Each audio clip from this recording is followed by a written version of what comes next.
शबरी भेटली, पण शबरीच्या बोरांचा रामायणात उल्लेखच नाहीये. लक्ष्मण रेषा आहे, लक्ष्मण रेषेचा रामायणात उल्लेखच नाहीये. वाल्मिकी मी नेहमी सांगतो, की वाल्मिकी रामायण हे वाल्मिकींना कुठल्यातरी दूरदर्शन मालिकेची कथा किंवा चित्रपटाची कथा म्हणून लिहिलेली नाहीये. आता काही देशांमध्ये आता इंडोनेशिया वगैरेमध्ये रामायणाचा हिरो हनुमान मानला जातो. ओके. काही जण असं म्हणतात, की रामाला काही व्यवहाराचं हे नाहीये, तो फक्त आदर्श, आयडियल अतिशय, की जे आता आपल्याला व्यवहारात काही पाळता येणार नाही.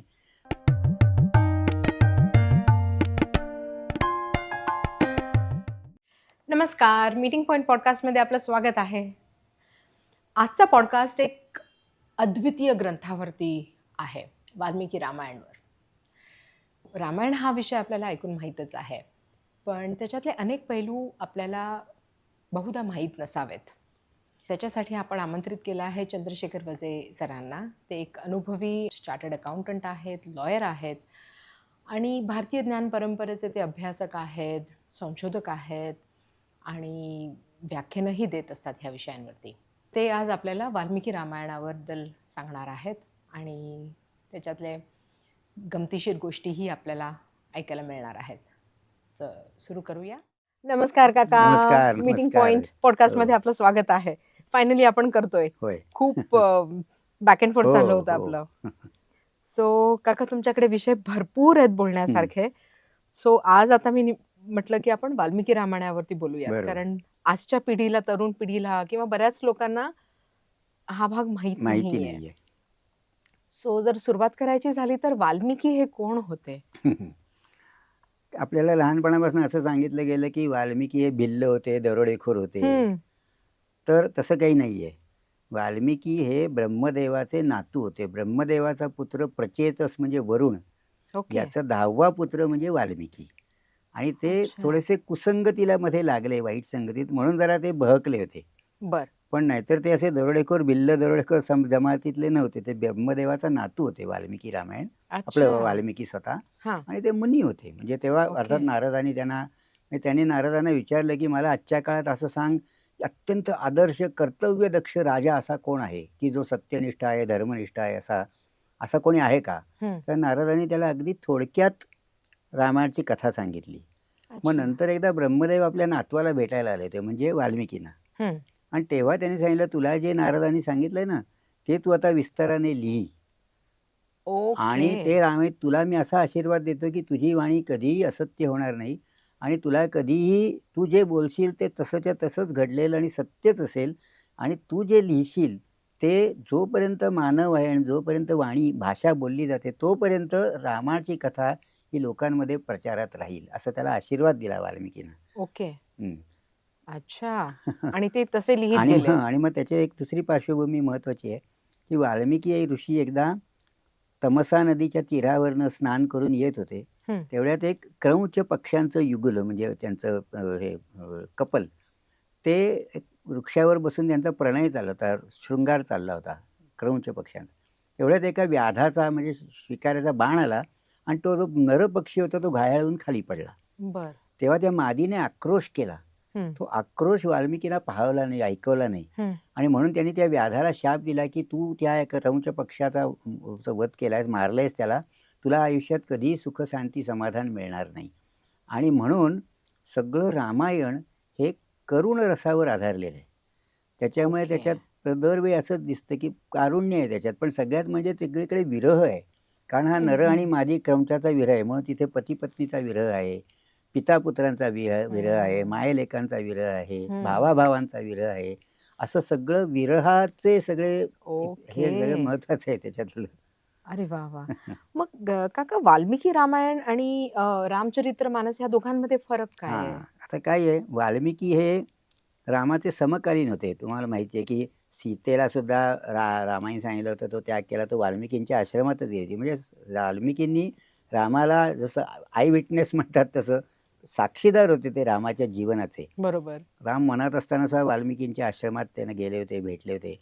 त्याच्यामुळे जसं बखर लिहिली गेली, शिवाजी महाराजांचा इतिहास जसा त्यांच्याबरोबरच्या त्यांचे कॉन्टेम्पररी समकालीन लोकांनी जसं शिवाजी महाराजांचा इतिहास लिहिला, तसं वाल्मिकींनी रामायण लिहिलेलं आहे. ओके. आणि त्याच्यामुळे त्याच्यात कुठेही लीला, चमत्कार, भक्ती, अध्यात्म काही नाही. त्यांना वाल्मिकी, मी नेहमी सांगतो की वाल्मिकी रामायण हे वाल्मिकींना कुठल्या तरी दूरदर्शन मालिकेची कथा किंवा चित्रपटाची कथा म्हणून लिहिलेली नाहीये. त्यांना जे वास्तव आहे, घडलं, जसंच्या तसं घडलं. म्हणजे त्यात काही-काही प्रसंग असे आहेत की आपल्याला आश्चर्य वाटतं की हे एखादा ऋषी वनात राहून ह्याची कल्पना नाही करू शकणार. इतकं त्यांनी व्यावहारिक सगळं लिहिलेलं आहे. बर आणि म्हणून त्यांना म्हणजे हे जे रामायण जे त्यांनी लिहिलं आणि तेव्हा त्यांना तर त्याच्यातलं भक्ती आणि अध्यात्म तिथे काही नाहीये. अगदी ओके जसं घडलं तसा इतिहास आहे. बर पण पुढच्या सगळ्या म्हणजे एकट्या संस्कृतमध्ये 93 रामायण आहेत. अच्छा आणि आणि आणि इतर भाषातली शेकडो आहेत. पण जे रामचरितमानस आहे त्यातलं मी एक गमतीचं उदाहरण सांगतो, की वाल्मिकींच्या मनात अध्यात्म वगैरे काही तेव्हा नव्हतंच. ओके तर आता साधा प्रसंग आहे, की ते वनात निघालेत. हं, राम पुढे चालतायत. हं, मध्ये सीता आहे आणि पाठी लक्ष्मण आहे. हं. किंवा उलटा क्रम असेल. पण म्हणजे एक सीतेच्या सुरक्षेच्या दृष्टीने हे योग्य आहे. बरोबर त्यांनी फक्त एवढंच लिहिलंय. राम चालतायत, सीता मध्ये आहे आणि लक्ष्मण चालतायत. हं, असं असं वाल्मिकींनी फक्त फॅक्च्युअल वर्णन केलेलं आहे, हं, वस्तुस्थिती. हं. त्याच्यावर तुलसीदासजींनी, त्यात तुलसीदाजींचा म्हणजे कल्पनाविलास जो आहे तो खरंच छान आहे. हं. पण तसं काही घडलं नाही. तर त्यांनी असं केलं, की लक्ष्मण सारखी तक्रार करत होता, की ही सीतारूपी मायामध्ये असल्यामुळे मला रामरूपी ब्रह्माचं दर्शन होत नाही. आता हे आध्यात्मिक भाग झाला. ओके हां असं हां वाल्मिकीने काही लिहिलेलं नाहीये. किंवा त्याला वेगवेगळे रंग दिले. आता शबरी भेटली, पण शबरीच्या बोरांचा रामायणात उल्लेखच नाहीये. ओके खारीचं वर्णन केलं होतं, पण खारीचा रामायणात उल्लेखच नाहीये. लक्ष्मण रेषा आहे, लक्ष्मण रेषेचा रामायणात उल्लेखच नाहीये. कारण त्यांनी असं चमत्काराचं काही लिहिलं नाही वाल्मिकींनी. त्यांनी जे घडतं ज्याच्यावर पटकन आपल्याला विश्वास नाही ना बसणार, अशी काहीतरी लक्ष्मण रेषा काढली, अमुक बरोबर केलं, असं हो काही नाही. त्याच्यामुळे त्यांनी सरळ जे लिहित गेले ते जे घडलं ते लिहिलं. त्याला हां यांनी अध्यात्माचा एक अंग त्याला दिला. अध्यात्माचा एक ॲस्पेक्ट ह्या पुढच्या सगळ्या कवींनी वगैरे दिला. त्यात गैर काही नाहीये. बरोबर पण आणि म्हणजे आपल्याला लक्षात आहे तो तोच भाग तोच आहे भाग येतो. म्हणजे हां आता आता मारुतीच्या बुद्धिमत्तेचं मला खूप एक छान गोष्ट आवडते. लोकांना पण ऐकायला आवडेल ती, नक्की की मारुती आपला आपण म्हणतो बुद्धिमतां वरिष्ठम, तो एवढा सगळ्यात बुद्धिमान. तर आता जी मी आता गोष्ट सांगणार आहे ती मूळ रामायण वाल्मिकी रामायणात नाहीये. परंतु बर नंतर काही लोकांनी त्याच्यात ह्या आपल्या कल्पनेतनं ज्या टाकल्यात त्या खूप छान गोष्टी टाकलेल्या आहेत. म्हणजे त्यातनं ओके तो विषय किंवा ते अध्यात्म समजायला चांगलं जातं. तर त्यांनी असं म्हटलंय, की राम नंतर मारुतीला असं विचारतो कधीतरी, कारण जेव्हा त्यांची पहिली भेट होते आणि सुग्रीववरती डोंगरावरती हं, पर्वतावर हं, असतो आणि हं. मग मारुती राम आणि लक्ष्मणांना वरती घेऊन वरती जातो. घेऊन जातात तो जेव्हा वरती घेऊन जातो तो त्यांना खांद्यावर बसवून घेऊन जातो, हं, हं, असं वर्णन आहे. हं. मग सेतूवरनं गेले तेव्हा सुद्धा राम मारुतीच्या खांद्यावर बसले होते आणि लक्ष्मण अंगदाच्या खांद्यावर बसून गेले. बरोबर तर रामाने हनुमंताला असं विचारलं, "अरे, तू आम्हाला वरती पर्वतावर घेऊन गेलास, तर तू आम्हाला कडेवर बसून पण घेऊन जाऊ शकला असतास. एवढा तू बलाढ्य मोठा आहेस हं, आणि तर तू आम्हाला खांद्यावर बसून का नेलंस?" असं हं. तो विचारतो. तर तेव्हा मारुतीने फार छान उत्तर दिलंय. तर म्हटलं, की बघा, आपण जेव्हा लहान मुलाला कडेवर घेतो ना, तेव्हा त्याची पूर्ण जबाबदारी आपल्यावर असते. आपल्याला त्याला धरून ठेवायला लागतं. हं. जेव्हा आपण त्याला खांद्यावर बसवतो, तेव्हा तो स्वतःच्या सुरक्षिततेसाठी तो आपल्याला धरून ठेवतो. तर देवानी मला धरून ठेवावं. धरून ठेवावं मी देवाला धरायला धरायची, देवानी मला धरून ठेवावं, यासाठी म्हणे मी तुम्हाला खांद्यावर बसवलं. म्हणजे तुम्ही मला धरून ठेवलंत. हे आहे सुरेख ज्याला ही कल्पना सुचली तो त्याला मानलं पाहिजे. पण हे वाल्मिकी बरोबर रामायणात नाहीये. बर बर सो मग ह्याचा उद्देश काय असू शकतो काका ह्या अशा प्रकारे अ, लिहून लोकांना सादर हां, करणं म्हणजे वाल्मिकी रामायणाचं. नाही नाही हा इतर भाग नाही म्हणजे काय होतं त्याच्यातनं रंजकता निर्माण होते. नाहीतर मग कसं असतं, की ओके लोकांना असं वाटतं, की हे मग वृक्ष आहे की काय? अच्छा हां, म्हणजे तर प्रशासनाचे विषय आहेत किंवा असे जे होतात रामाची कर्तव्यपरायणता. बर मग त्याला जरा अशी थोडीशी अध्यात्माची हे दिली, की ते कीर्तनकार, कथेकरी बुवा. कारण हम्म शेवटी जे भक्ती रामाकडे लोकांनी देव म्हणून बघितलं तिथे सगळ्यात चूक झाली. ओके राम हा मानव म्हणूनच जन्माला. तो वारंवार उल्लेख करतो, की मी दशरथाचा पुत्र राम हा स्वतःला मानव मानतो, असं तो वारंवार सांगतो.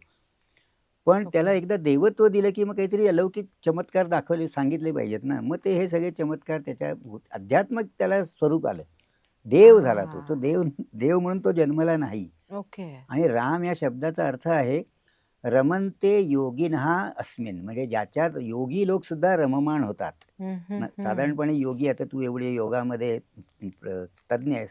तर योगी लोक म्हणजे आपण जेव्हा योगात गीतेत असं सांगितलं, की ते भावना शून्य नसतात, पण तरी देखील ते स्थितप्रज्ञ असे असतात, निर्विकार असतात. म्हणजे त्यांना असे कुठल्याही भावनेने वाहत जात नाहीत ते.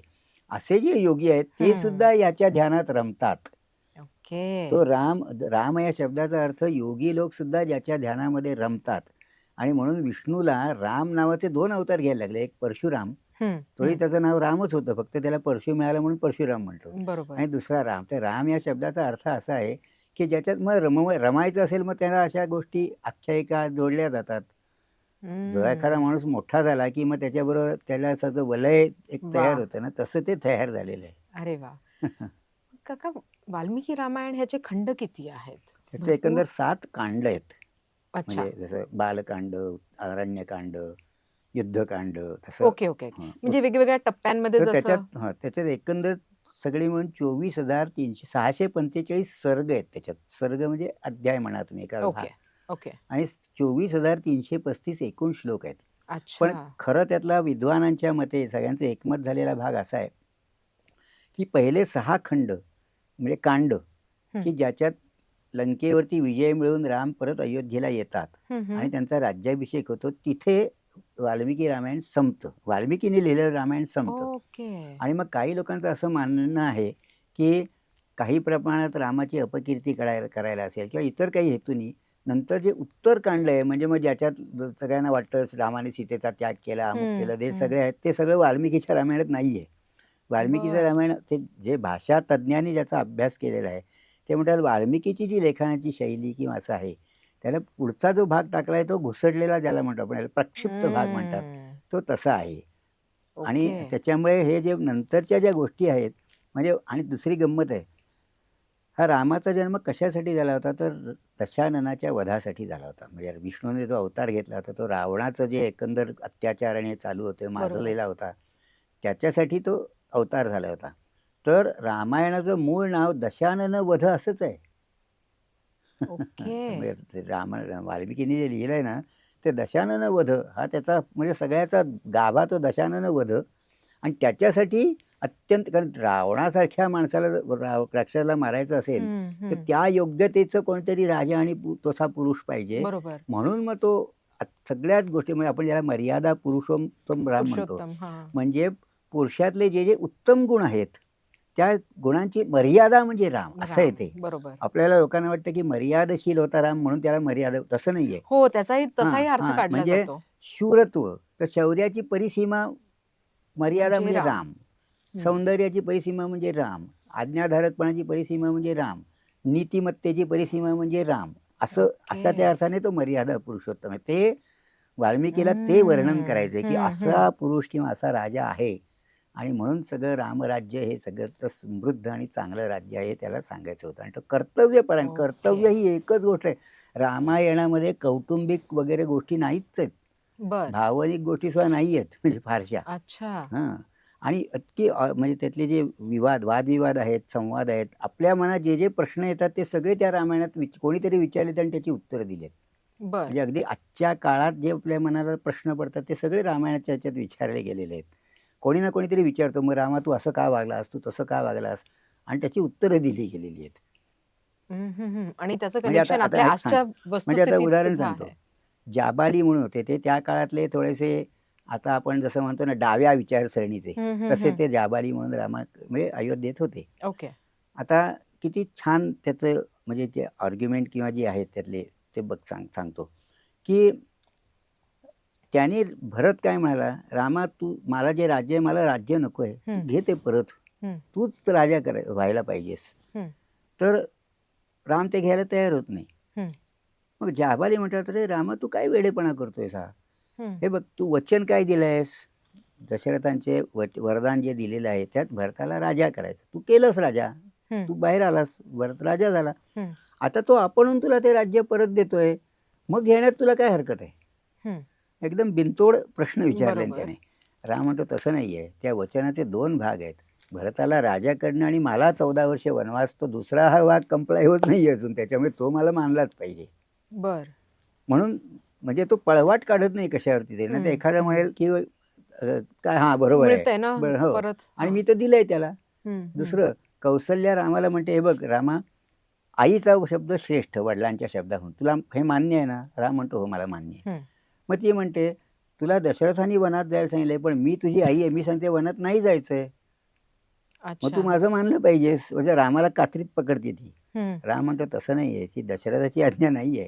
ती कैकेयीची आहे आणि कैकेयी माझी माता आहे म्हणून मी तो तिचा शब्द पाळतोय. दशरथाचा शब्द म्हणून मी जात नाहीये. बरोबर. दशरथाने कैकेयीला वचन दिलेलं आहे, पण ती जी इच्छा आहे ती कैकेयीची इच्छा आहे म्हणून मी जातोय. हं, म्हणजेच हं. मला काय सांगायचं, तो कुठेही पळवाट काढत नाही. हं, हं, त्याला हं. जे वचन पाळायचंय, प्रतिज्ञा पाळायची ती तो पाळतो. बरोबर. स्पिरिटनी पण पाळतो. म्हणजे हं, नुसतं हं. लेटरनी नाही, स्पिरिटनी पाळतो. ओके. मग वाल्मिकी रामायणामध्ये काका महत्वाचे पात्र कुठले आहेत? मुख्य आता म्हटलं तर राम आणि हनुमान. हनुमान. अच्छा. आता काही देशांमध्ये, आता इंडोनेशिया वगैरेमध्ये रामायणाचा हिरो हनुमान मानला जातो. ओके. तिथे हनुमान आलाय आणि मग असं मानलं जातं की हनुमान नसता तर रामाला काही करता आलं नसतं करता असं आलं म्हणतात. नसतं. तसं नाही आहे. अर्थात ते रामाच्या प्रेरणेनेच आणि ते केलेलं आहे. त्यात एक गमतीदार भाग आहे. हनुमानाच्या बुद्धिमत्तेचा सांगतो, की आता पुण्यातच आपण आहोत. हं. पुण्यात असे निरनिराळ्या देवांची वेगवेगळी नावं आहेत. बरोबर. त्याच्यात एक भिकारदास मारुती म्हणून आहे.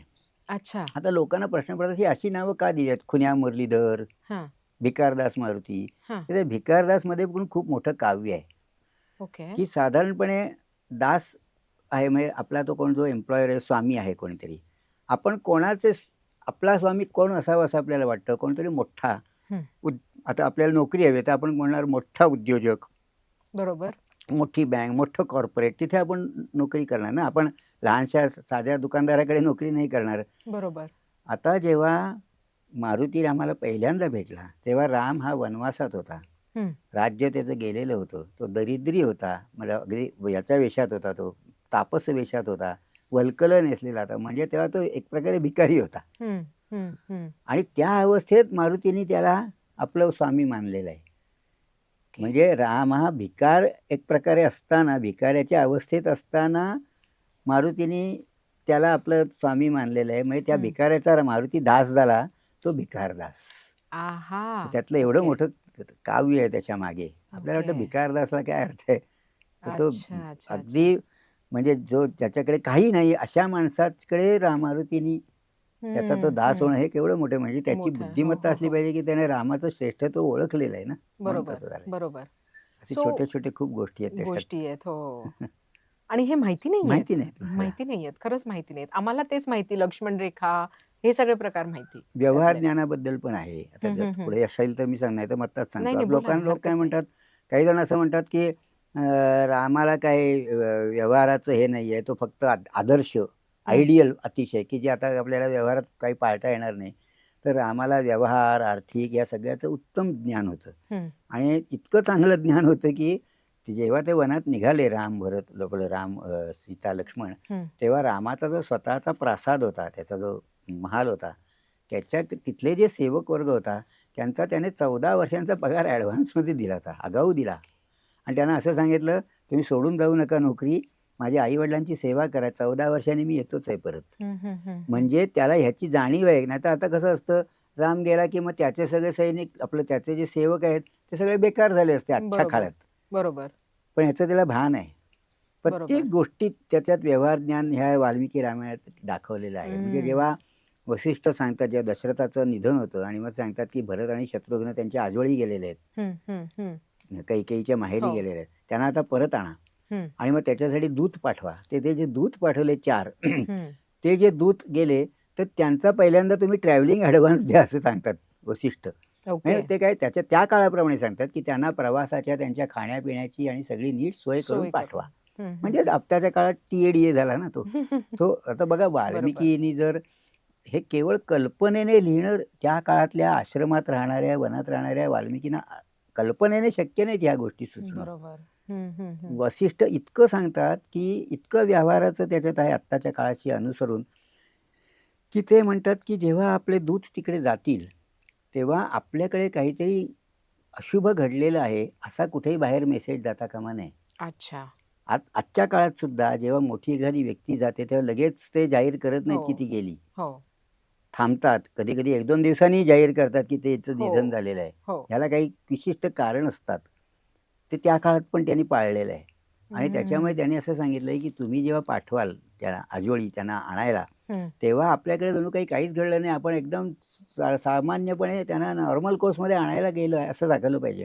म्हणून ते त्यांना खूप मोठे दागदागिने आणि भेटी पाठवतात. अच्छा. हां, म्हणजे असं की कैकेयीचा भाऊ जो युधाजित त्याच्यासाठी 10 कोटी मोहरांची एवढं त्याला ते भेटी पाठवतात आणि त्याचे वडील जे अश्वपती म्हणजे यांचे आजोबा हो.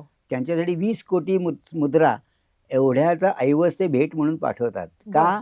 की त्यांना वाटलं पाहिजे सगळं नॉर्मल. नाहीतर समजा हे खरा दुःखाचे बातमी ते हो. घेऊन जात आहेत. हो. म्हणजे कोणाला कळताही कामा नये की आपल्याकडे असं काहीतरी घडलेलं आहे. हे ते भान त्यांना आहे. आता हे केवळ वाव! वनात राहणाऱ्या ऋषींना सगळ्या जमणार नाही ना, ते असं काहीतरी घडलं असलं पाहिजे.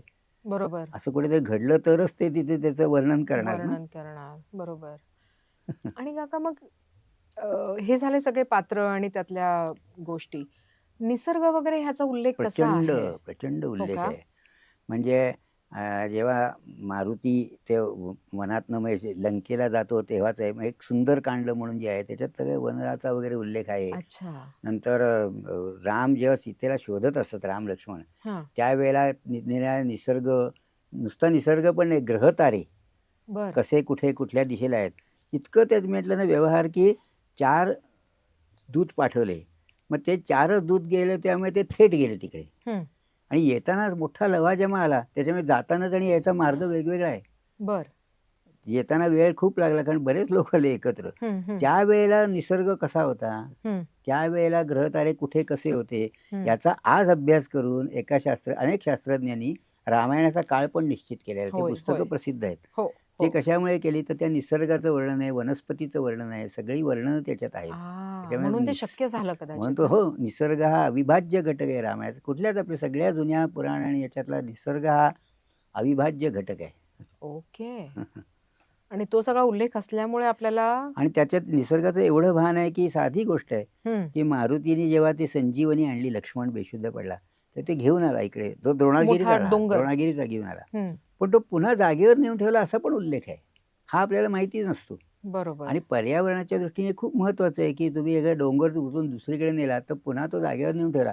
आपण सगळेजण भीमरूपी महारुद्र हा स्तोत्र म्हणतो. हं. त्याच्यात आहे ते एक वर्ण आहे, क्रोधे उत्पाटीला बळे, आणीला मागुती नेला, आला गेला मनोगती. ते आणीला मागुती नेला म्हणजे हे वर्णन आहे. तो आणला डोंगर आणि पुन्हा जागेवर नेऊन हं, ठेवला. हं, हं, हं. हा त्याच्यामागचा संदर्भ आहे. पण आपण स्तोत्र म्हणताना सुद्धा कधी ह्याचं भान ठेवत भान नाही. ठेवत नाही. पर्यावरणाचं इतकं त्यावेळेला म्हणजे निसर्गाचाच आपला विषय आहे म्हणून, हं, हं, हं. की जेव्हा भरत रामाला परत आणायला वनात गेला आणि त्याला बरं. सांगितलं, की "तू आता परत चल, हं, अयोध्येला ये." हं. तेव्हा सैनिकांना त्याने पहिल्या आधी आदेश दिले, की तुम्ही ह्या वनातल्या कुठल्याही पर्यावरणाला धक्का लावायचा नाही. झाडं, झुडपं, पशु-पक्षी यांना कोणालाही तुम्ही हिंसा करायची नाही आणि त्याला त्याला काही झालेलं नाही पाहिजे, इजा पोहोचली नाही पाहिजे, असं हं, त्याने त्याला हं. आदेश दिला. वास्तविक आत्ता काय त्या काळी अशी सिमेंटची जंगलं आजच्यासारखी नव्हती. म्हणजे बिलकुल. आज आपल्याला वनात रक्षण करा, तसं काही मुळात वनाचं मुद्दाम रक्षण करावं अशी काही परिस्थिती नव्हती. हं, सगळीकडे हं. भरपूर वनराई होती. बरोबर. तरी देखील त्यांनी हे आदेश दिलेला होता, की इथे तुम्ही हं, आत हं. येऊच नका. कारण एकदा सगळं सैन्य आत घुसलं, हो, की हो. मग वृक्ष तोडले जातील, अमुक होईल, तर पशूंची हत्या होईल. ते त्याला नको आहे. मग हे म्हणजे हे सगळं निसर्गाचेच रक्षण करण्यासाठीच्या सगळ्या गोष्टी आहेत. वॉव! सीता रामाला सांगते, हं. की 3 गोष्टी आहेत. 3 पापं आहेत खरं म्हणजे होऊ शकतात आता तू आलायस वनात. एक म्हणजे अभक्ष्य भक्षण करणं, ते ते तू नाही करणार हे मला माहिती आहे. बरं. दुसरं म्हणजे या परस्त्री गमन ते तू नाही करणार हे पण हं, मला माहिती आहे. पण उगाचच प्राण्यांची हत्या नाही करायची, हं, असं ती सांगते त्याला. हं, प्राण्यांची हत्या उगाच नाही म्हणजे हिंसा नाही करायची हे पण ती सांगते. ह्याचा म्हणजे खरा राम राजा आहे आणि तो हं, क्षत्रिय आहे म्हणजे असं हं, काही नाही हं. की त्याने पण तरी देखील सीता त्याला हे अट घालते की उगाच याची हत्या करायची नाही कुठल्याही प्राण्यांची. हं, हं, आणि हं. मग त्याच्यात अनेक प्रकारच्या वनस्पतींची वर्णनं आहेत, डोंगरांची अच्छा. वर्णनं आहेत, सगळी ते तेव्हापासून एवढं महत्त्व हो, आहे. नद्यांची वर्णनं आहेत. सुंदर आहे वाह, सगळं. वाह, वाह! ओके. अं, सो तुम्ही मागे उल्लेख केलात, की रामायणाचा हा फॅमिली ड्रामा किंवा हा असा भाग नाहीये. वाल्मिकी रामायणामध्ये तरी त्याचा उल्लेख नाहीये. मग आपण बऱ्याच वेळा बोलताना आपण राम हे फार कर्तव्यदक्ष हो. होते, म्हणजे फार धर्म पाळणारे होते. हं, तर हं. तो कुठल्या अँगलनी आपण म्हणतोय? ॲडमिनिस्ट्रेटिव्हच्या ॲडमिनिस्ट्रेटिव्हचे दृष्टीने? आहेच आणि हेच कर्तव्य पाळणं म्हणजे आता वास्तविक जेव्हा कैकेयीने असा हट्ट धरला, त्यावेळेला तिला विरोध करणारेच सगळे होते ना. बरोबर आहे. तिच्या हो, बाजूनी कोणीच हो. नव्हतं. ती मंथरा आणि ती एवढंच होतं फक्त. बरोबर. आणि म्हणजे मंथरा जेव्हा कैकेयीला सांगते तेव्हा कैकेयी सुद्धा आधी तयार नव्हती. कैकेयी मंथरेला एवढे दोष देते, तिला दमात घेते. तू मूर्खासारखं काय बोलतेस? मला भरतापेक्षा मला राम प्रिय आहे. हं, हं, हं. राम जेवढा माझ्यावर प्रेम करतो तेवढं भरतही करत नसेल. हं, राम हं. राजा झाला म्हणजे माझा भरतच राजा झाला. इतकं इतकं ती सांगते. शेवटी फक्त मंथरा असं एक म्हणते, जे पुन्हा आजच्या काळातल्या सगळ्या महिलांच्या मानसिकतेला बरोबर ती असा घाव घालते. हं, हं. ती म्हणते, "बघ, तू म्हणतेस बरोबर आहे रामाचं, पण ह्या राज्याभिषेक जो उद्या ठरलेला आहे त्याच्यात तुझ्या माहेरच्यानं बोलवलेलं नाहीये." ओके. हे जेव्हा ती सांगते तेव्हा कैकेयीला मग एकदम तो टर्निंग पॉइंट होतो, की माझ्या माहेरच्यानं बोलवलं नाहीये, याचा अर्थ ह्याच्यात काहीतरी डावपेच आहे किंवा कपट आहे. तेव्हा ती तयार होते दशरथाला हे बोलवून लगेच हे करायला. नाहीतर अच्छा. तोपर्यंत ती रामावरती विलक्षण प्रेम आहे तिचं आणि रामाचंही कैकेयीवरती प्रेम आहे. हं, हं, हं, पण हं. कसं आहे, की त्यावेळेला जे भावनाशीलता झाली, म्हणजे हं, सगळे भावनेचा उद्रेक झाला तेव्हा. हं. म्हणजे इतकं झालं, की कैकेयी अशी भडकलेलीच होती ना. ती म्हणाली, "हे वल्कलं राणा दिली घालायला." मग सीतेला पण सांगितलं, "तू वल्कलं घाल, तुझे दागिने काढून ठेव." हं. तेव्हा ते तिथले जे ऋषी होते आणि राजा दशरथ त्यांना ते पाहवलं नाही, की आणि मग त्यांनी तिला कडक शब्दात सांगितलं, की ही राजघराण्यातली पुत्रवधू म्हणजे सून आहे हं. आणि ती अलंकार लेऊनच जाणार तिथे. तू ओके. कारण वनात जायचं तिच्यावरती अट नाहीये. राम वनात जाणार आहे, ती नाही वनात जाणार आहे. तेव्हा तिच्यावरती काही असं वल्कलं नेसली पाहिजे किंवा दागिने काढले असं काही नाहीये. आणि हा प्रसंग साधा नाहीये. या प्रसंगाचा पुढे तर्क आहे त्याच्यात, हं, की जेव्हा आपल्याला माहिती आहे, की जेव्हा रावण तिला पळवून नेत होता, हं. त्यावेळेला तिने आपले दागिने खाली टाकले. हो, हो. आणि ते खाली पुन्हा या वानरांनी, सुग्रीव वगैरे ह्या लोकांना मिळाले ते. त्या सगळ्या असा उल्लेख आहे. मग आपल्या मनात असा प्रश्न आला असता सामान्य, की अरे वनात गेले होते राहायला वल्कलं नेसून सगळे, मग त्यांच्याकडे दागिने कुठले आले हं, एवढे? हं, हं. त्याचं हे उत्तर आहे. मी म्हटलं ना, की प्रत्येक प्रश्न जे मनात निर्माण होतात, त्याची त्या उत्तरं. प्रत्येकाची उत्तरं आणि त्याच्यामागे एक तर्कशुद्ध लॉजिकल कारण हं, दिलेलं आहे, हं, हं. की ती राजघराण्यातली सून असल्यामुळे ती तशीच जाणार आणि म्हणून ती अलंकार आणि वस्त्र मोटोटी लिहून गेलेली आहे ती. बरोबर. सो आजच्या आजच्या काळामध्ये भरपूर धडे घेण्यासारखं आहे, हो, नाही का? हो. म्हणजे ते भावना मग मानत नाही. दशरथ म्हणतो, "तू मला कैद कर. माझी हं, आज्ञा पाळू नकोस. तू हं. मला कैद कर आणि तू इथेच राहा." असं तो सांगतो रामाला. दशरथ. दशरथ म्हणतो. हां, हां, हां. म्हणतो, "माझी चूक मी या कैकेयीच्या नादाला लागून असं-असं केलंय, पण मी योग्य वागत नाहीये. हं, तर तू असं कर." हं, नंतर हं, बघा आता कर्तव्याचं कसं आहे, उद्या माझा राज्याभिषेक होणार आहे, असं जेव्हा रामाला माहिती आहे हं, आणि आदल्या रात्री त्याला सांगतात, "तू वनात जायचं." हं, तो कुठेही आक्रस्ताळेपणा करत नाही, कुठेही संयम सोडत नाही आणि तो उलट कैकेयीला विचारतो, "एवढंसच होतं ना? म्हणजे मी वनात जायचं, राजा नाही व्हायचं आणि वनात एवढंसच होतं ना? मग त्याच्यासाठी तू महाराज दशरथांना एवढा त्रास कशाला देतेस?" असं तो हं, विचारतो ते. हं, हं. म्हणजे म्हणजे म्हणून म्हटलं की तिथे कुठेही फॅमिली ड्रामा नाहीये, की सगळेजण आले मग त्याचं मन वळवायचं असं काही नाहीये. हं, त्यांनी हं, सांगितलं, "मी हं. कर्तव्य करणार, जाणार वनात राहणार आणि येणार." भरत म्हणतो, "वनात राहायचं ना, मी राहतो ना हो, तुझ्या बदली." हो. तर राम म्हणतो, "मला कोणी हं, प्रॉक्सी नकोय म्हणजे हं, प्रतिनिधी हं, म्हणून हं. कोणी मला वनात नाही पाठवायचंय." हं, हं, हं. किंवा आता जेव्हा भरत भेट होते म्हणजे भरत त्याला आणायला जातो ना, तोच प्रसंग सगळ्यात रामायणातला अत्यंत महत्त्वाचा प्रसंग आहे खरं अच्छा. म्हणजे. मग त्याच्याचवर 2-2.5 तास बोलता येईल. कारण भरत जेव्हा जातो, तेव्हा ती हं, लक्ष्मण भडकतो, की तो म्हणतो, की हा बहुतेक एवढं सगळं सैन्य लवाजमा घेऊन आलाय, त्यावरती तो रामाला आणि मला मारून टाकणार आहे. म्हणजे हं, कायमचा तो राजा होईल. हं, हं, लक्ष्मणाला भरताच्या हेतूंबद्दल शंका वाटत असते.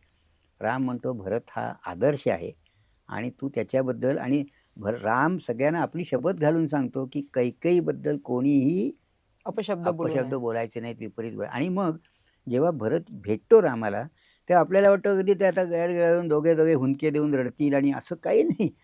रामाने पहिलं भरताला बघितल्यावर त्याची कान उघडणी करायला सुरुवात केली. हं, म्हणाला, "अरे, तू आत्ता राजा झालायस नवीन आणि आपले वडील दशरथ हे खूप वृद्ध झालेले आहेत. म्हणजे अजून त्याला कळलंच नाही दशरथ गेले ते.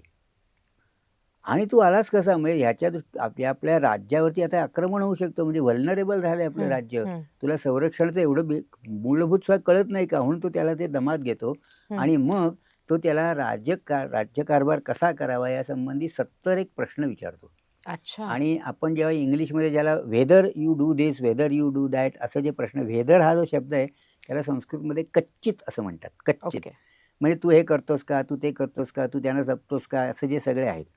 तर तो सर्ग जो आहे तो सगळे प्रश्न कच्चितनी सुरू होतात. म्हणजे वेदर अच्छा. यू डू दिस वेदर, तर तो म्हणून याला कच्चित सर्ग असं म्हणतात. ओके. आणि तो 70 प्रश्नामध्ये काय काय आहे, तुझी संरक्षण व्यवस्था कशी आहे, हं, तुझी रिक्रुटमेंट पॉलिसी कशी आहे, नंतर हं. तुझं न्याय व्यवस्था कशी आहे, तुझ्याकडे भ्रष्ट अधिकारी आहेत का, लाचखोर अधिकारी आहेत का, त्यांच्यावरती तुझा वचक आहे का, नंतर तुझा राजदूत कसा नेमला जातो, तुझा सेनापती कसा नेमला जातो, नंतर भ्रष्टाचारावर नियंत्रण ठेवण्यासाठी तू काय करतोस, नंतर तुझं हेर खातं कसं आहे. वॉव! तो म्हणतो हेर खातं म्हणजे म्हणतो तुझ्या राज्यातली 15 पदं, पदं म्हणजे समजा सेनापती आहे, अमुक आहे, सगळी जी डेसिग्नेशन्स आहेत, डेझिग्नेशन सारखं. हां. न्यायाधीश आहे.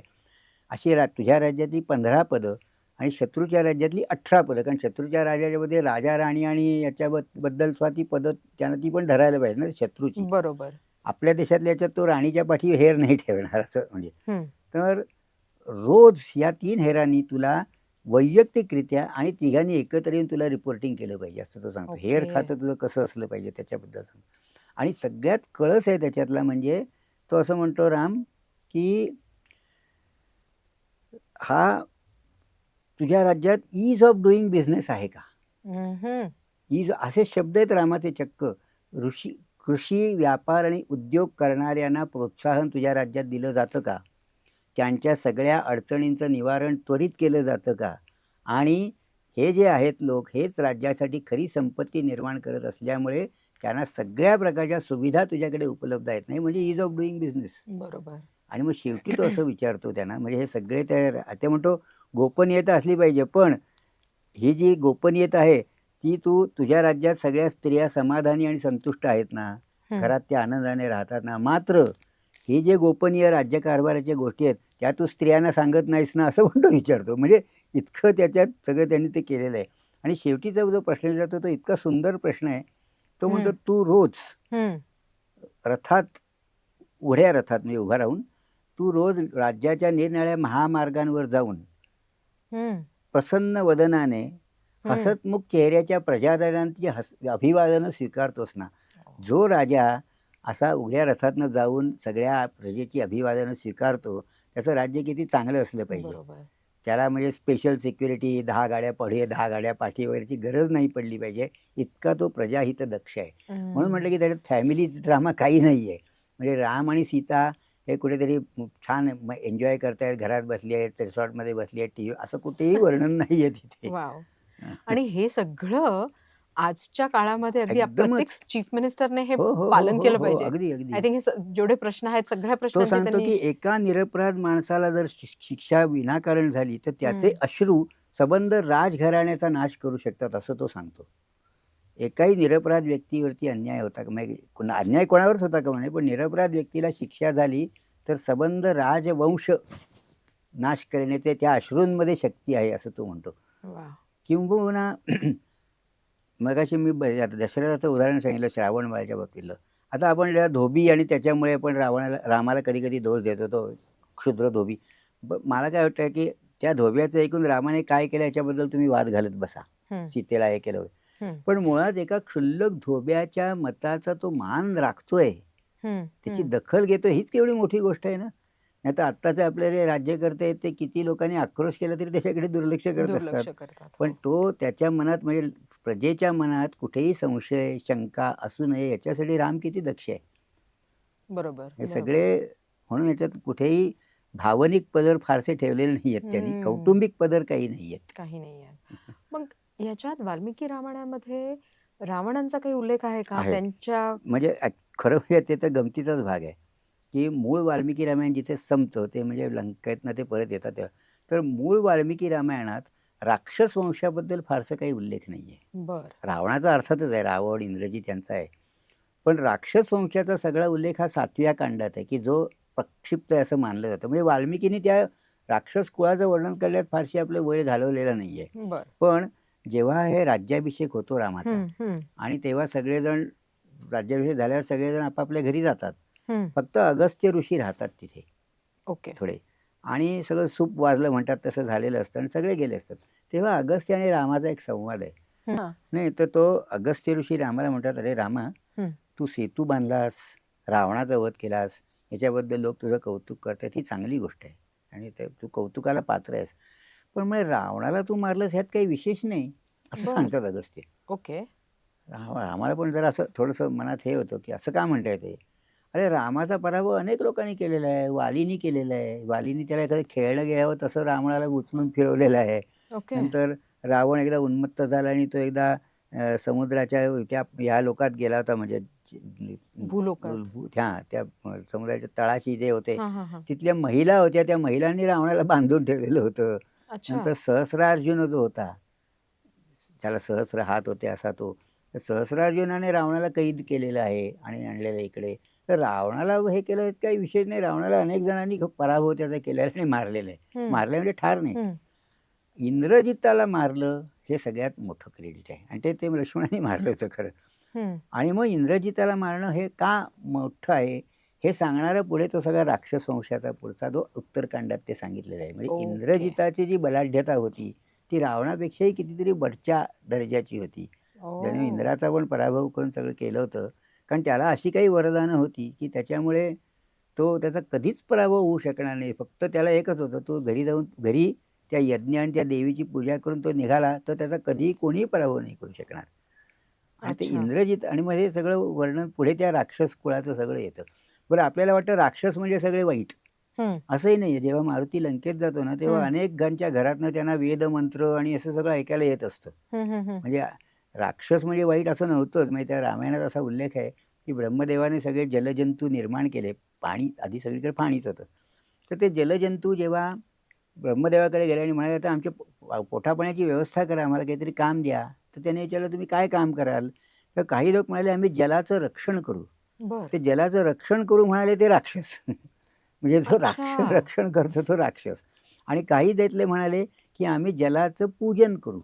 बर. म्हणजे यजन पूजन म्हणजे असं. हम्म. हम्म. म्हणून ते यक्ष. म्हणजे जे ओके. जलाचं पूजन करणार ते यक्ष यक्ष. आणि जलाचं रक्षण करणार ते राक्षस. असं त्याचं मूळ सुरू झालं. ओके. हां, म्हणजे ओके. ओके. ओके. सगळं गमतीदार आहे ते आणि हम्म. त्याच्यामुळे आपल्याला वाटतं राक्षसाला म्हणजे शिक्का मारतो आपण, हे वाईट, दुष्ट हो. असं काही नाही. हो. कित्येक अत्यंत आता बिभीषण होता की राक्षस हम्म. कुळातला होता. बरोबर. आपल्याला प्रल्हाद माहिती आहेत. हो. अत्यंत मोठे देवभक्त आहेत. बिलकुल. कितीतरी आहेत. ते राक्षस कुळातले सगळेच वाईट असं काही नव्हतं. नाही. आणि रावण स्वतःही विद्वान हां, होते. अगदीच तेच म्हटलं. हम्म. कुंभकर्ण सुद्धा रावणाला किती दोष देतो, की "अरे तू त्याची सीता ती का पळवून आणलीस उगाचच?" अच्छा. म्हणजे राक्षस सगळे एकाच माळेचे मणी असं काही नव्हतं. हम्म. हम्म. हम्म. त्यांच्यातही सत्वशीलता होती, त्यांच्यातही न्यायबुद्धी होती, सगळं ओके. होतं. वाव. किती गमतीशीर आहे. खूप आणि हा गमतीशीर आहे. भाग माहित माहीत नाहीये. नाही कोणाला. ह्यालाच आपण अपरिचित रामायण मी असं त्याला म्हणू अपरिचित शकतो म्हणतो का? कारण लोकांना वाटलं म्हणजे त्यांना खरं म्हणजे अपरिचित रामायण नावाचं काही नाहीये. पण आपल्यालाच आपण माहीत नसल्यामुळे किंवा आपण विसरून गेलोय चांगल्या गोष्टी रामायणातल्या. बरोबर. आता ते आपल्याला अपरिचित वाटतंय. म्हणजे बरोबर. एखादा आपल्याच कुटुंबातला माणूस जर तो असा कुठेतरी हम्म. दूर हम्म. गेलेला असेल आणि नंतर खूप वर्षांनी भेटल्यावर आपल्याला तो अपरिचित वाटायला लागतो. तसं बरोबर. हे आपलंच आहे, रामायण आपलं आहे. पण आपल्याला माहितीच नाही. माहितीच आपल्यापर्यंत ते कोणी नाहीये. पोहोचवलं नाही म्हणून त्याला मी अपरिचित म्हणतोय. बरोबर. पण त्यात बरोबर. काही असं नाही की जे वाल्मिकी रामायणात नाहीये. आधुनिक काळामध्ये हा खूप खरोखर महत्वाचं. हो, ह्याचं खूप महत्व आहे आणि खूप महत्व वापरलं आहे. पाहिजे आपण हे. हो, मग हम्म. आणि म्हणजे आता एक महत्त्वाचा हो. मुद्दा हो. सांगतो अगदी. म्हणजे साधारणपणे कसं असतं, की रामाचा खरा संस्कार काय आहे रामाचा? हम्म. तर लोक म्हणतात सत्यवचन, आज्ञाधारकपणा, हम्म. आईवरती प्रेम करा, वडिलांवर प्रेम करा, असं सगळं क्षमाशीलता. हम्म. लोकांना असं वाटतं, की म्हणजे हे अ, सगळं आदर्शवादी झालं. याच्यात काही खरं तथ्य नाहीये. आणि मग तोच संस्कार रामाचा असेल, मग त्या संस्काराचं लोकांना काही महत्त्व नाही वाटत. कारण बर. ते काही रुटीन आहेत. सत्य बोला, हे बोला सगळेच सांगतात. आई-वडील सांगतात, सगळं सांगतात. तर रामायणाचा खरा संस्कार कुठला आहे? तर तो अनेक प्रसंगातनं पण हम्म. तो त्यांनी सांगितलेला आहे. हम्म. पण मी एका सुभाषितकाराने छान सांगितलं, की रामाचा खरा संस्कार कुठला? आणि जो आत्ताच्या आपल्या देशाला, आपल्या समाजाला अत्यंत आवश्यक संस्कार रामाचा आहे, तो म्हणजे कुठला? तो श्लोक आहे, "विजेतव्या लंका" म्हणजे लंकेवरती विजय मिळवायचा होता. "चरण तरणीयो जलनिधी" म्हणजे जलनिधी म्हणजे समुद्र हा पायाने तरून जायचा होता. कुठे विमान किंवा बोटी नव्हत्या. "विपक्षः पौलस्त्यो" पौलस्त्य म्हणजे रावण. विपक्ष म्हणजे अच्छा. शत्रू रावणासारखा बलाढ्य होता. रणभुवी म्हणजे रणभूमीवर सहाय्याः म्हणजे सहाय्याला, कपयः म्हणजे वानरं आहेत. हम्म. असं असून सुद्धा म्हणजे इतके सगळे ऑड्स आहेत. बरोबर. बरोबर. तथाप्येको रामा, तरी एकट्या रामाने सकलम अवधीत राक्षसकुलम, सगळ्या राक्षसकुळाचा नाश केला. आणि मग शेवटी त्यांनी तात्पर्य असं काढलंय, क्रियासिद्धी ही सत्वे, सत्वे म्हणजे स्वतःचं जे तेज, स्वतःचा जो गुण आहे, पराक्रम. तर वसती महताम म्हणजे थोर लोकांचं जी क्रियासिद्धी म्हणजे यश आहे ते त्या कशात अवलंबून असतं, त्यांच्या स्वतःच्या पराक्रमावर आणि स्वतःच्या तेजावर अवलंबून असतं. न उपकरणे, न उपकरणे म्हणजे साधन सामग्री किती आहे त्याच्यावर नाही. आपण सगळे एक्सक्यूज मास्टर असतो, त्याच्यामुळे आपण हे नाही ते नाही असे रडगाणी गातो. डिस्पाईट ऑल ऑड्स, प्रतिकूल परिस्थितीत सुद्धा राम आणि लक्ष्मण हे दोघेच होते, त्यांना कोण होतं. बरोबर आहे. आणि शिवाजी महाराजांवर संस्कार झाले रामायणाचे म्हणतो ते हे झाले. शिवाजी महाराजांकडे कुठलीही साधन संपत्ती नव्हती, प्रशिक्षित सैन्य नव्हतं, कातकरी मावळे, शेतकरी मावळे ते होते, कुठेही त्यांना ट्रेनिंग नव्हतं, त्यांच्याकडे शस्त्रास्त्र नव्हती. त्यातनं त्यांनी एवढं सगळं निर्माण केलं. हे शिवाजी महाराज आणि रामाचं समांतर किंवा पॅरलल ते आहे. आणि तो संस्कार आहे की कुठलीही सबबी न सांगता सगळ्या प्रतिकूल परिस्थितीवरती मात करणं, पराक्रम हा रामायणाचा संस्कार आहे, हे मी वारंवार सांगतो. आणि तोच आपण विसरलो. तो विसरल्यामुळे आपण ते सत्य, अहिंसा या गोष्टींना फार वाजवीपेक्षा महत्त्व द्यायला लागलो. बरोबर. पण आज्ञाधारक राहा, चांगलं वाघ, हे आपल्याला घरी आई वडील पण सांगतात. त्यासाठी रामायण कशाला वाचायला पाहिजे. रामायणात हे शिकायचं आहे की तू सगळ्या प्रतिकूल परिस्थितीत पुन्हा तुमच्या किती म्हणजे अनुकूलतेचा तुम्हाला विरह झाला, म्हणजे आता म्हटलं ना, उद्या मला राज्याभिषेक होणार आणि मला आज वनात जायला सांगतात, तरी देखील तो बॅलन्स्ड आहे, समतोल आहे, त्याला कुठेही तो अपसेट झालेला नाही आहे. आपण आत्ताच्या काळातली पिढी मी बघतोय, माझा मूड ऑफ झाला, मी अपसेट झालो, लोक एकदम डिप्रेस करून आत्महत्या वगैरे करतात. त्यांना हे ऐकायला पाहिजे खरं, की इतकं फुसकं काहीतरी झालं की त्यांना आत्महत्या करावीशी वाटते. आणि मग रामाला काय काय झालं, एवढ्या सगळ्या ह्याच्यातनं तो गेला. हा संस्कार आहे. आणखीन एक गमतीदार गोष्ट आहे जी आपल्याला लोकांना जर ऐकून धक्का बसेल अशी आहे की सीता स्वयंवर. तर सीता स्वयंवर म्हणजे आपल्याला असं डोळ्यासमोर चित्र सिनेमामधून आणि याच्यातनं असं उभं केलं तर सगळा दरबार भरला आहे, येत आहे, धनुष्य ठेवलं आहे, ते एक एक उचलत आहे धनुष्य, ते पडताय, धनुष्य पडतंय, अमुक पडतंय सगळं. मग सीता शेवटी राम येतो वगैरे, असं काही झालंच नाही. असा सीता स्वयंवराचा असा उल्लेखच नाही आहे वाल्मिकी रामायणात. कारण असं काही योजना करून सीता स्वयंवर नव्हतं झालं. तो ते धनुष्य ठेवलेलं होतं त्याच्या दरबारात आणि त्याने असं सांगितलं होतं, कधीही केव्हाही कोणीही या, ते धनुष्य उचला आणि सीतेला घेऊन जा. तसे ते राम आणि लक्ष्मण त्या यज्ञासाठी म्हणून तिकडे गेले विश्वामित्राबरोबर. जनकाने विचारलं, अरे हिरो सारखे दिसणारे कोण आहे, हे काही ऋषिकुमार वाटत नाहीयेत, कारण हे राजपुत्र होते ना. मग तो सांगतो हे दशरथाचे पुत्र आहेत अयोध्येचे. तेव्हा मग जनकाला आनंद होतो. मग तेव्हा काही त्याच्या मनात नसतं की लगेच ज्यांना धनुष्य होतं. मग तेव्हा विश्वामित्र सांगतात, आम्हा हे असं तेव्हा धनुष्य आहे, असं असं आहे, ते तू उचललंस तर तुला सीता मिळेल. आणि त्यावेळेला वाल्मिकीने सीतेसाठी वीर्य शुल्क असं विशेषण वापरलं आहे. सीतेचं ना, वीर्य शुल्क म्हणजे, शुल्क म्हणजे किंमत, प्राईस. अच्छा, वीर्य म्हणजे पराक्रम. तर सीता तुम्हाला हवी असेल, चांगल्या अर्थाने घ्या तुम्ही लगेच, तर त्याची किंमत काय मोजायला लागेल तुम्हाला सीता हवी आहे ना, किंमत काय मोजायला लागेल, पराक्रम दाखवा आणि सीतेला घेऊन जा. तुम्ही 10 लक्ष मोहरा दिल्यात, 10 अब्ज मोहरा दिल्यात, तसं नाही. तर ह्या सीतेचं शुल्क त्या अर्थाने, सीतेचं शुल्क काही आहे, पराक्रम हे तिचं शुल्क आहे, म्हणून तिला वीर्य शुल्क म्हटलंय. किती शब्द सुद्धा त्यांनी हे वापरलेले आहेत. खूप खूप अद्भुत आहे वाल्मिकी रामायण. आणि सगळं आजच्या काळाला त्याचं रेलेव्हन्स आहे, त्याचा संदर्भ आहे याचा. खरोखर म्हणजे असं नाहीये की आउटडेटेड झालंय, ऐकता माझ्याही डोक्यात आउटडेटेड वगैरे झालेलं नाहीये, कालबाह्य झालेलं नाहीये. रामायण आजच्या काळात खरं जास्तच गरजेचं आहे. वा, मजा आल्या काका. गमतीशीर गोष्टी आहेत ह्या सगळ्या समजून घेण्यासारख्या, खरे आहेत, वाल्मिकी खऱ्या आहेत. आणि हा भाग माहित नव्हता. आणि अध्यात्म नाहीये त्याच्यात, कुठे अध्यात्म नाहीये, देवत्व नाहीये. करेक्ट. कारण बऱ्याच लोकांचा त्या दृष्टिकोनाने बघणं होतं रामायणाकडे, आणि देव म्हणूनच जास्त करून त्याची उपासना होते. पण त्याच्या मागचं मेन हे समजून घेण्यात बहुतेक लोक जास्त वेळ नाही घालवत. कर्तव्य कठोर, कर्तव्य दक्ष राजा, सगळेजण कर्तव्य पालन करतायत तिथे. सगळे भरत सगळे कर्तव्य पालन करतायत. सो राम परत येतात, त्यानंतर वाल्मिकी रामायणामध्ये मग नंतर काहीच, वाल्मिकी रामायण तिथे संपतं. वाल्मिकीने लिहिलेलं रामायण संपतं, कारण दशानन वध हेच त्याचं नाव आहे. अच्छा. आणि त्याचा सगळ्याचा हेतू या सगळ्या ऋषी मंडळाचा आणि देवांचा हा आहे की रावणाचा वध करण्यासाठी हा अवतार आहे. बर. एकदा तो झाल्यावर पुढचं सगळं गौण आहे. मग पुढचं सगळं कोणी मग लिहित ते गेलंय की निरनिराळे वेगवेगळ्या? वेगवेगळ्या ऋषींनी कवींनी वगैरे आपापल्या डोकं चालवून त्याच्यात घातल्यात गोष्टी. त्याला हम्म. प्रक्षिप्त म्हणतात, म्हणजे घुसडलेलं आपण ज्याला म्हणतो मराठीत हा तशा आहेत हा त्या. हा. सगळ्यात काही त्या चुकीच्या असतील किंवा असं मला म्हणायचं नाही किंवा त्या सगळ्या डिस्कार्ड करून टाका असं नाही, पण ते बरोबर. मूळ वाल्मिकी रामायण नव्हे. ती बर. पहिली 6 कांड म्हणजे परत ही. आले लंकेहून ओके. अयोध्येला, ते संपलं. हा. ओके. कारण वाल्मिकीला तेवढंच फक्त सांगायचं आहे. सांगायचं. पुढचा बरोबर. फापट पसारा त्याला काही नाही सांगायचं, कारण पुढे काही कर्तव्यदक्ष राजा वगैरे काही फारसं नाही, हे इथे आणि ते संपलं. परत आलेत. ते त्यांचं आता मग आता संपलं. एवढं सगळं मग समजल्यानंतर मग हो आणखीन मग पुढे काय राहिलं समजायचं. खरंय. बरोबर. Okay. Thank you so much काका. खूप येस, मला पण छान आनंद समजावलं झाला. तुम्ही. खरोखर खूप आभार तुमचे वेळ पण मी काढून. पण भरकटच भारूड सांगितलं असेल, पण नाही, ते नाही, एवढ्या नाही. थोडक्यात सांगणं शक्य शक्य नसतं. नाहीये. I know, I know. काकांचे आख्यानं होत असतात ह्याच्यावरती आणि त्यांनी अगदी संक्षिप्तमध्ये आपल्याशी गप्पा मारल्यात. So thank you so much काका आल्याबद्दल. धन्यवाद, थँक यू. धन्यवाद. मला लोकांना धन्यवाद. आवडेल असं मी आशा करतो. पण त्यातनं ऑफ काहीतरी कोर्स. बोध घेतला जाईल अशी जास्त माझी बिलकुल, आशा बिलकुल, करते. बिलकुल. नक्की, नक्की.